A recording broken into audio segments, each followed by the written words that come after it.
And this is a Fox News alert. A major upset in the Virginia GOP primary. Tea Party-backed candidate David Brat has defeated House Majority Leader Eric Cantor.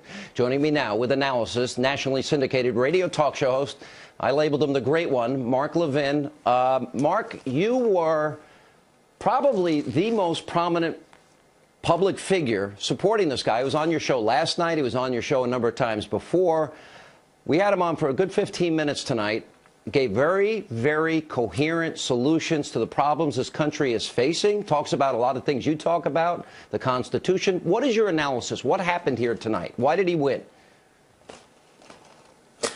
First of all, you just heard him for 15 minutes. Does he sound like a kook to you? I mean, the problem is that every conservative candidate, you can call it Tea Party candidate, whatever you want, is dismissed. I hate to say it. It's dismissed by one or two or three of your prominent commentators from time to time, because they're pushing different candidates and so forth. I think what's happening is people are sick and tired of centralized government and the impact it has on their life, whether it's Obamacare, whether it's the Chamber of Commerce and the AFL-CIO pushing amnesty, and it is amnesty. Until we secure the border, it's amnesty. They're tired of being pushed around and bullied by Mitch McConnell and others who rub their noses in it. We're going to crush you. When he says Tea Party, the Tea Party's bigger than any particular Tea Party group. The Tea Party is Americans who rose up and gave John Boehner the speakership.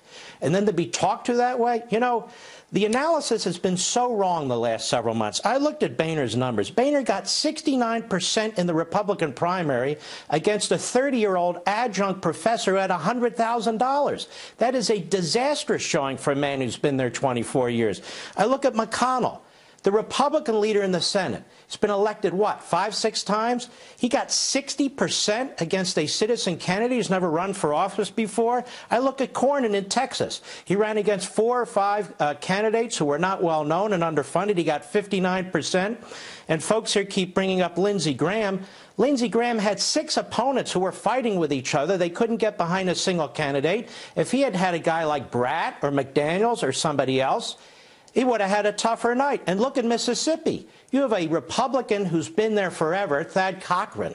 And there's no reason to back Cochran. His days are over. Everybody knows it. He was beaten in the Republican primary by McDaniel. And what's happening? Haley Barbour and all these other lobbyists are going after him. You look at this, and the Republican Party leadership better wake up. People want a new Republican Party with fresh faces, with vigorous leadership, and they're not getting it, and they want it, because the Republican Party is the only organization that can challenge Obama and Schumer and all the others and start to defeat them.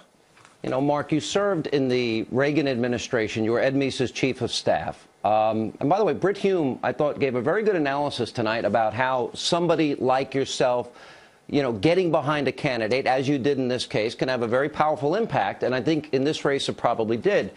But Reagan, people forget, challenged the sitting president in '76, nearly beat that sitting president. Now he's viewed, you know, everyone loves Ronald Reagan at this point, but at the time he was taking on the establishment. But he said, is it a third party we need? He said no. It's a revitalized second party with no pale pastels but bold color differences.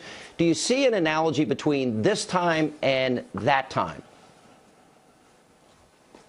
I do. The people are yearning for a leader. They do not like the status quo, whether it's defended by Republicans or Democrats. They do not like the head of the Chamber of Commerce threatening people, telling them we're going to get amnesty or you're not going to have a nominee. They don't like Mitch McConnell getting up and saying we're going to crush you, or Boehner making his jokes and so forth. And this isn't a joke to the American people. This is their future. And we see the country slipping away, at least the kind of country that we want. And why is it so hard for these guys to articulate our principles? They talk about Reagan, but they're Rockefeller Republicans. And what's ironic about this is the main opponent to Reagan in 1980 was George H.W. Bush. And now it's Jeb Bush, his son, who seems to be the main opponent to conservatives who are trying to rally behind a candidate in order to take this country back. And when I say take this country back, I mean from a president who is an imperial president who every day says he's going to act unilaterally and does across the board. We wake up in the morning, we don't know the next outrageous thing he's going to do. And Congress acts like it has no power. It has power. It's got the power of the purse. It's got the power to do other things, and it needs to do it.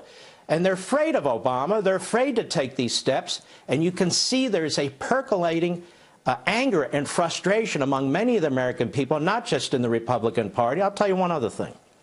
You look at this election in 2012 of Obama. Obama should have been beaten by a halfway competent presidential candidate in the Republican Party who could articulate the principles of the party and expose Obama's fecklessness and weakness.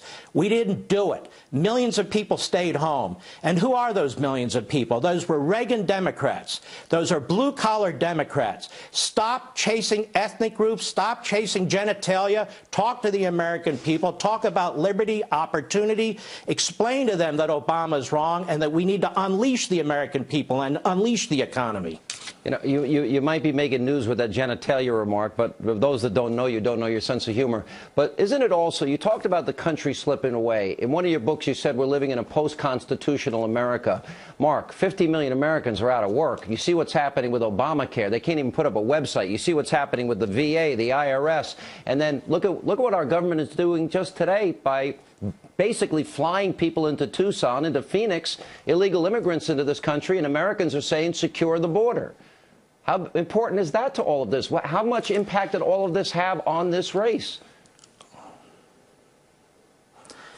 We have an Obama-made refugee problem, and it is growing on our southern border. It's like we're the third world.